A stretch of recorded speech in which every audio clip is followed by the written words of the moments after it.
Distinguished guests, brothers and sisters, Assalamu alaikum. May peace be on all of you. Welcome to today's program. I, Dr. Muhammad Naik, am your host for today. We thank the many Muslim and non-Muslim senior police officers, advocates, and intellectuals who have urged Dr. Zakir Naik to speak on this topic of terrorism and Muslims in a sensible manner. We also thank Justice Hosbet Suresh to have consented to be our chief guest today. Our chief guest, Justice Hosbet Suresh, is a former judge of the Bombay High Court who retired in 1991. A prominent human rights activist, he personifies the right blend of simplicity and righteousness. He regularly writes articles in the law journals as well as leading magazines and newspapers of India. His recent book, Fundamental Rights as Human Rights, is remarkable. He has spoken at many international forums. He is well known for his report on the riots in Mumbai in 1992-93, entitled The People's Verdict. As member of the Citizens Tribunal on the Gujarat carnage against Muslims, his report, Crime Against Humanity, released in November 2002 in Ahmedabad, is notable and very widely acclaimed. His reports on excesses against Dalits in Mumbai, students in Kerala, Christians in Gujarat, and others, too, are quite notable. An apt chief guest to address our audience today. Brothers and sisters, let's welcome Justice Hosbet Suresh.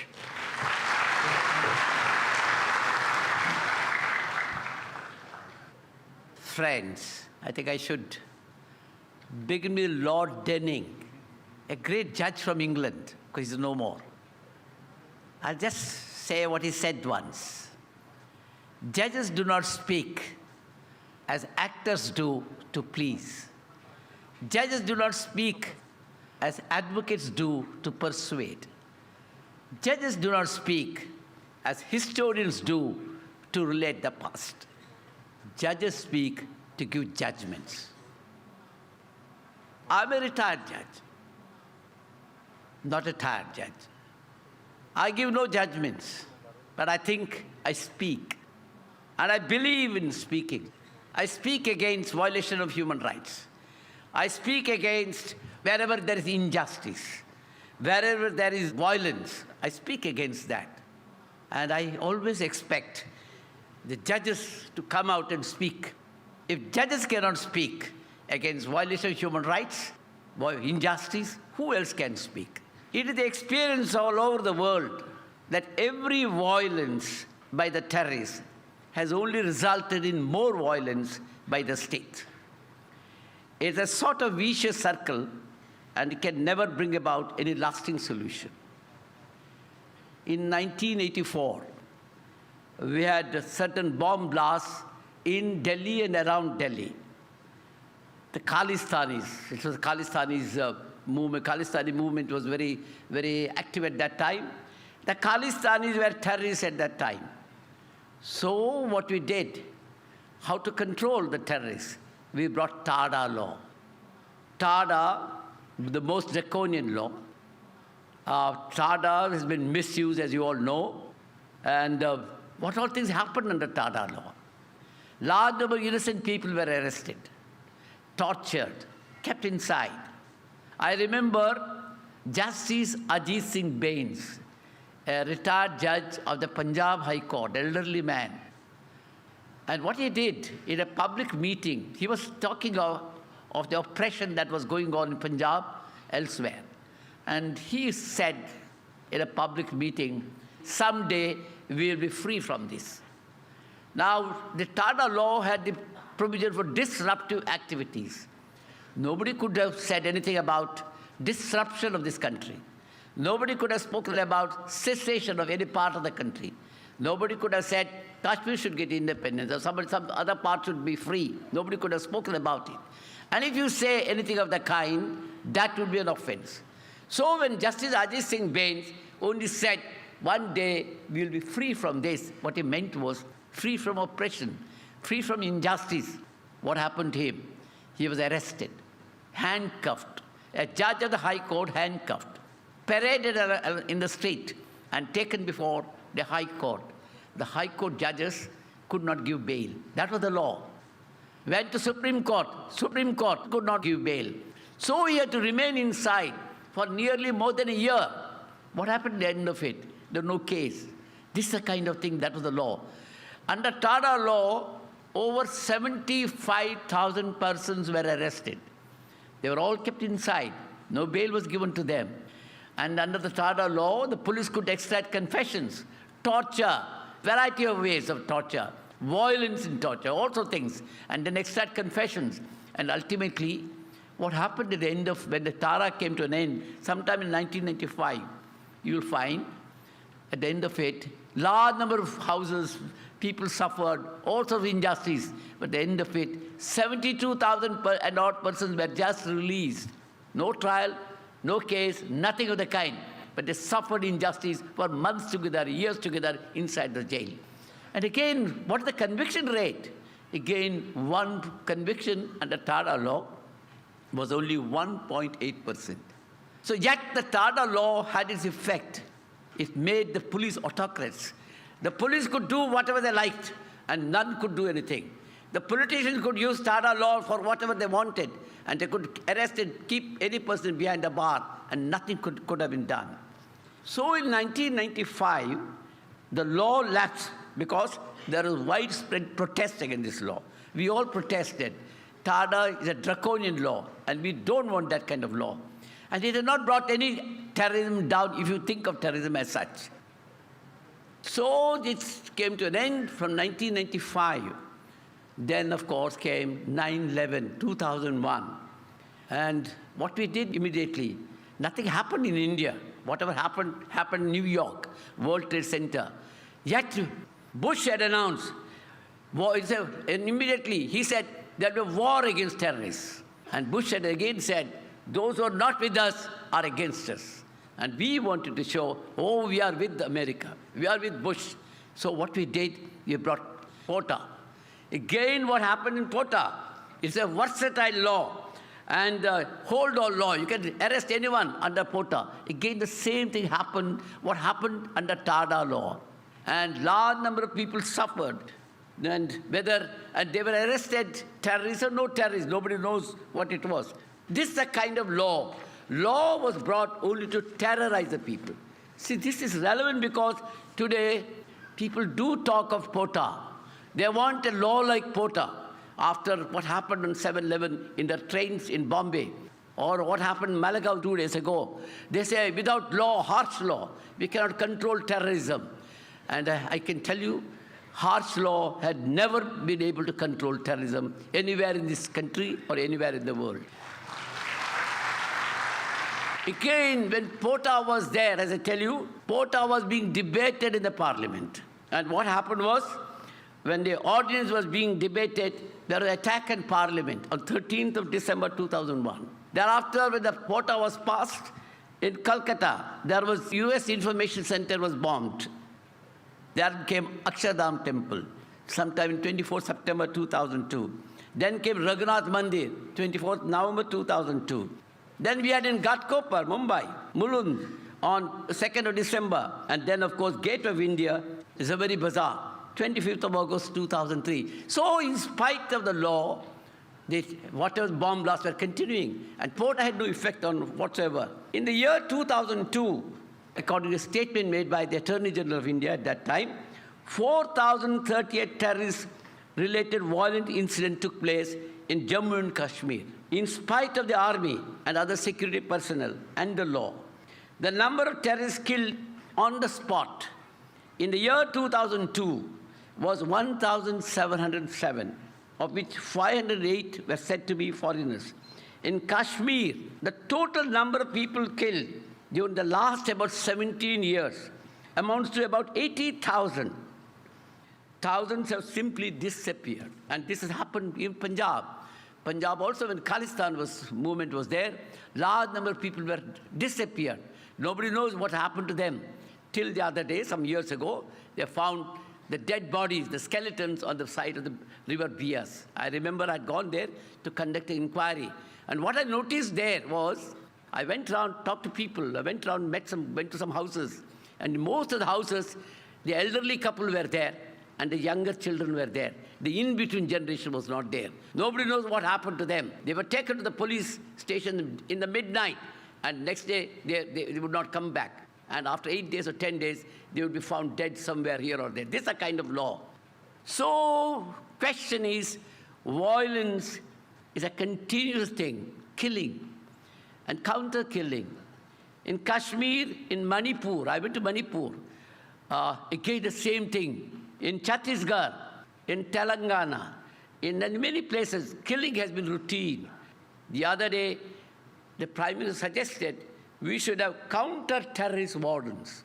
What does it mean, counter-terrorist wardens? Who should be counter-terrorist wardens? You and I? We take the role of counter-terrorist wardens. I don't know. The Prime Minister suggested that. What happened in Kashmir? We made an experiment some years ago. We had arrested a large number of Kashmiris. They were all rotting in the jail. They were confined to the jail. And what we did was, our government said, brainwash them. Told them, you go back. And go back and tell the people they should not fight like this. They should be afraid. They should change their attitude towards India. Do that. But they said, if we go, we will be attacked. So the government, what the government did, we'll give them guns.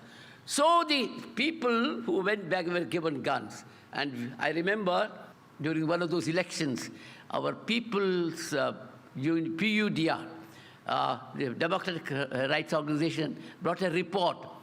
And there was voting at that time which said gunpoint, voting with gunpoint. There was an army, gunpoint from the militants. There was a gunpoint from the security force. There was a gunpoint from the military, from the other railway, other security officials. And there was a gunpoint by these people. Would that solve a problem? Violence against violence. Again, what we did in Chhattisgarh the other day. Chhattisgarh, there are Maoists are there, Naxalites are there. How to eliminate them? So we have started a brigade of tribals. Over 5,000 tribals were asked to join. And then they called it Salwa Junoon.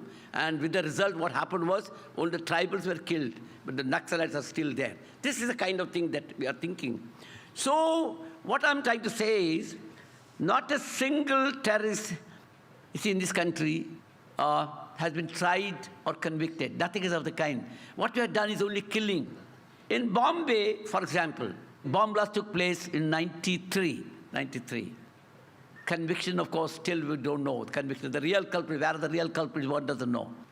Of course, people who have been rotting in jail for 13 years and so on. Tomorrow is supposed to be the D-Day, the Judgment Day. I don't know whether the judgment will come or not. This is the kind of thing.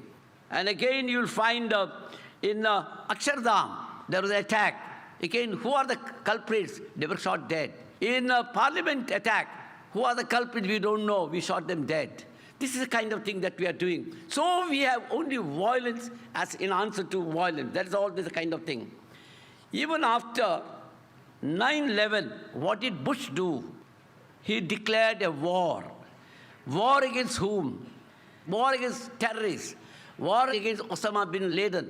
What did he do? He bombarded Afghanistan.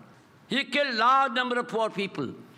No one is sure whether Osama bin Laden was killed or not, but a large number of innocent people died. So also in Iraq, they said, okay, Taliban are in Iraq. They also said Iraq has got what you call weapons of mass destruction. No evidence of that. And yet, of course, in fact, the evidence has come, there are no Taliban also there in Iraq. And yet, what he did was bombarded, war against Iraq. Large number of innocent people died.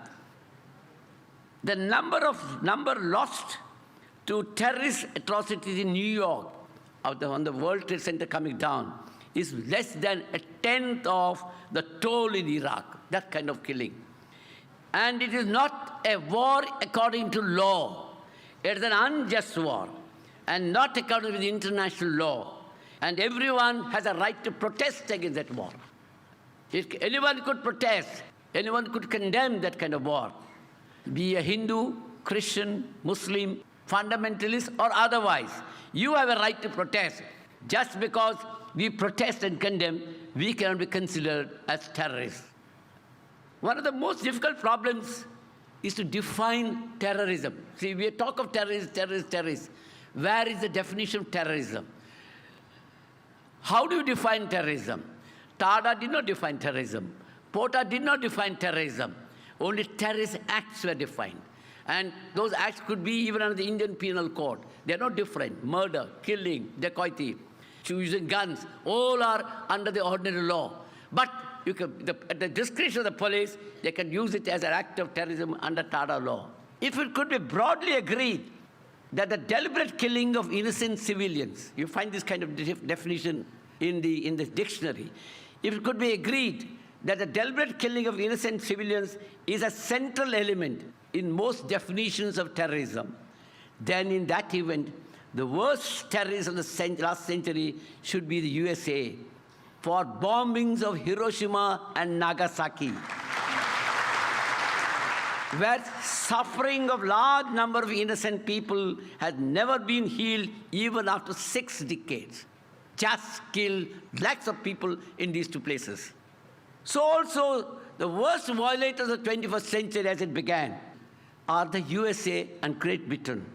So the USA has a business of encouraging, killing everywhere. It gives them a market. It gives them a market for supply of arms. So also Lashkar-e-Taiba believe in killing. It gives them a market. So while both seek to wield power, one of course with the superior power of USA, and the other, of course, trying to build up his own other category of power. So it has become the global war. In this way, as again, terrorism becomes a permanent feature of these persons. In other words, the permanent feature of American policy is a global war. It will never come to an end. As long as the fear of terrorism is there, they're happy. As a result of this, what is happening in the rest of the world is that freedom and liberty gets curtailed. We are now gradually sliding into what is called a security society. Today, as you must have seen as we walked in, what happened to all of us? Everyone had to have a checkup. Because security, internal security. So we are going into a security society. Security is more important, not liberty. Your security. And then you must have read in the paper what is called Advanced Passenger Information System. You get into a plane in London. Within 15 minutes, your full history is sent to Bombay or whichever the destination. When you land there, the police are there. Police know your full history. You've gone to Dubai half a dozen times. Okay, that is enough. They could do anything they like. For example, what happened in Amsterdam, you all know, they saw some people behaving in the plane, people behaving in a very suspicious way. Their appearance, their dress, their speaking language, looking like Arabs, looking at watch frequently, bearded Muslims, and burqa-clad women. Okay, all these are suspicious character, this kind of thing. So security becomes more important. And this is a kind of policing that goes on. And as a result of that, we have all sorts of things that go on in this country, everywhere, because under security society, the police can do anything they like. Other day, you must have read that Antap Hill, somebody was found in a building which was supposed to have been neglected. Nobody was there. What happened was, the police suddenly found he was a Pakistani, they said. One doesn't know. They went and shot him, killed him. Nobody, no proof, nothing of the kind. So because in the name of security, the society accepted. Society did not protest. Who was killed? Nobody knows. So the police again believe in this guy because that helps them. They don't have to prove a case. They can detain anyone, keep him inside the police station, days together, without a charge, without anything, in the name of investigation. In fact, the other day, I went to the Minority Commission. What happened was, people are just being rounded up and taken to the police station. What is the law? If you are taken to the police station, if you are a witness, of course, your statement has to be recorded, and then you have to go home. If you are not a witness, you are a suspect, then your name should be there somewhere. Your name should be in the FIR, or they should have advanced information. But they just can't take you to the police station and say, you are a suspect, you don't know anything about me, but you are a suspect. You keep me, you torture me inside. You keep me for days together. No station diary entry, no report.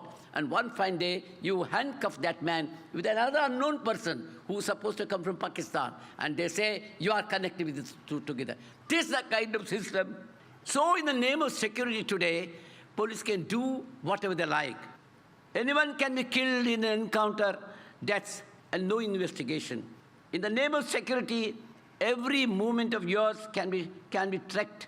Your bank accounts, for example, your transactions, all come under the check. In the name of security, see, the other day the rule has come. In Bombay city, you can't sell or buy property. You can't rent out your house. You want to rent out, you have to go and inform the police officer. So the police have to be informed. So liberty is becoming a casualty. You are literally going to be enslaved.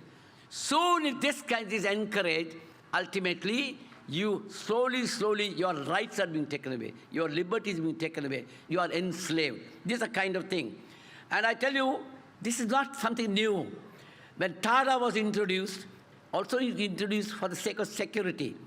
Even the Supreme Court, though it's a draconian law, unjust law, after Maneka Gandhi's case, nobody could have upheld that kind of law. Yet the Supreme Court upheld that law. Again, in the name of internal security. In the name of security, that's the main consideration. They upheld quota law, again in the name of security. They upheld Armed Forces Special Powers Act, which has done havoc in northeastern state, Manipur and so those places. Yet we upheld the law in the name of security. All our principles of the liberal society, justice, social, economic, everything, all those they have forgotten. This is a kind of approach. So therefore it is necessary, we must understand, this violence must come to an end. So what is the solution? Solution is not arms. Solution is not violence. Violence against me from the people or from the state. No. What is required is that why should there be so much violence in the society? Our approach should be why there is this kind of terrorism. What is the reason for that? That is the thing the government must understand. Not arms, not this kind of harsh law. I tell you, there is so much of injustice in the society. Go to any part of India, anywhere. So much of injustice. The rich and the powerful can get away with impunity. Nothing happens to them. America can invade any country, nothing happens to them internationally. Within India, the rich and powerful are not bothered. They don't go in for voting, but they get whatever they want. But the poor, what happens to the poor? The marginalized. Huge projects, for example. We have built huge projects. I got details of statistics if you want, I can give them. What happens to them? Narmada Dam is the simplest example. Came up. What happened to the people who are affected? Large number of tribals, what happened to them? They had lost their land, lost everything, yet nothing happened to them. What should they do? In Bombay, we have 40 lakhs or more people live in slums. What's the government doing? Government is demolishing them. Your right to housing, internationally recognized right to housing, right to shelter, part of Universal Declaration of Human Rights, international covenant, civil and political, economic, social, cultural rights. All this is forgotten. Supreme Court has said repeatedly in the past, Article 21, right to life includes everything that goes with human dignity. Your food, your clothing, your shelter, your health, your education. What are we doing today? Everything we are not bothering. The government thinks it is not his business. The government thinks it is not their job. They're slowly abdicating their responsibilities. In a situation like what should the people do? If you are thrown away from your house, you don't get justice in a court of law. What do? In Vidarbha, large number of people committing suicide.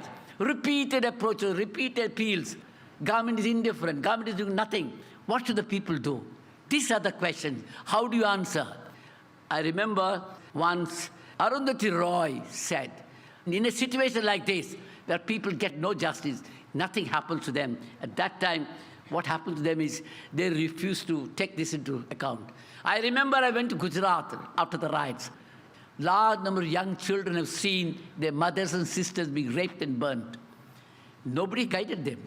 Nobody gave them education. Nobody gave them any psychiatric treatment or anything. The trauma was there. What should they do? Who gave them justice? Could the system give justice or not? I do not justify taking arms, but a government has a responsibility. The government must take it into account, because if you don't care for the victims will try to take care of things by themselves. And that is the point. And so what Arundhati Roy said was, when victims refuse to be victims, they are called terrorists. So you are all victims of the unjust thing that is going on in this country, in this society. Government must take a major role, not by bringing harsh law, not by creating counter-terrorist wardens, not by blaming a particular community or anything, not by doles, but taking care of human rights. Your right to food, your right to shelter, your right to education, right to health, right to a livelihood. If these things are taken care of, automatically there will be change in the society. I think that is the goal that I want to tell you. Thank you very much for giving me this chance. Thank you.